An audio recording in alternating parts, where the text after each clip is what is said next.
Hi, my name is Ted Holmes with the Holmes team of William Ravis Real Estate.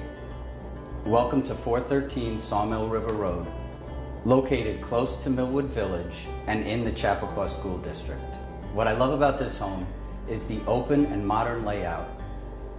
The living room, dining room, and kitchen feature a wood-burning fireplace and a wall of windows that give you privacy and views of the lake. What is unique about this home is private access and deeded rights to the lake. Use of the lake includes a beach club with lifeguards. This home has central air, and recently the current owners re-insulated the whole house for better energy efficiency.